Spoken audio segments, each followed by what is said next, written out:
Welcome to Guhan genuine products. நாம் இன்னைக்கு பஞ்சகவ்ய விளக்கில் சேர்க்கக்கூடிய பொருட்களின் மகிமைகள் பார்க்க போகிறோம். அதில் முக்கிய பொருளான சாணம் பற்றிய அறிவியல் மற்றும் ஆன்மீக தகவல்கள் பார்ப்போம். அறிவியல் வளர வளர ஆன்மீகமும் பெருகுது.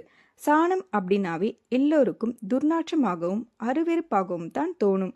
ஆனால் அதில் உள்ள நன்மைகளை ஆராய்ந்தும் கேட்டும் தெரிஞ்சுக்கும் போது நமக்குள்ள ஒரு மாற்றம் கண்டிப்பாக வரணும்.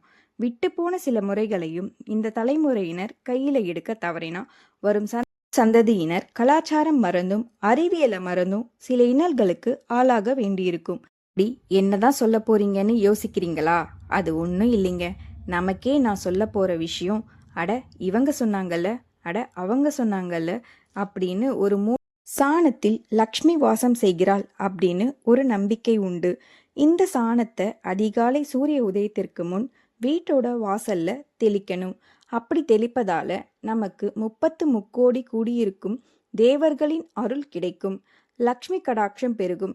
சாணத்தில் அக்னி பகவான் வாசம் செய்யறதால அவருடைய அருள் கிட்டும். வேண்டியது நிறைவேறும். சாணத்தில் விளக்கு ஏற்றுவதால் மங்களம் உண்டாகும். நினைத்த காரியம் நிறைவேறும். இந்த பஞ்சகவ்ய விளக்கை பிரம்ம முகூர்த்த நேரத்தில் ஏற்றுவதால் மேலும் அதிக நற்பலன்களை அடையலாம். பின்வரும் தகவல்களை அறிய சப்ஸ்கிரைப் பண்ணுங்க. மற்றும் நம்மளோட ப்ராடக்ட் வாங்கணும் அப்படின்னா டிஸ்கிரிப்ஷனில் இருக்க நம்பருக்கு வாட்ஸ்அப் பண்ணுங்க. Take care. பாய்.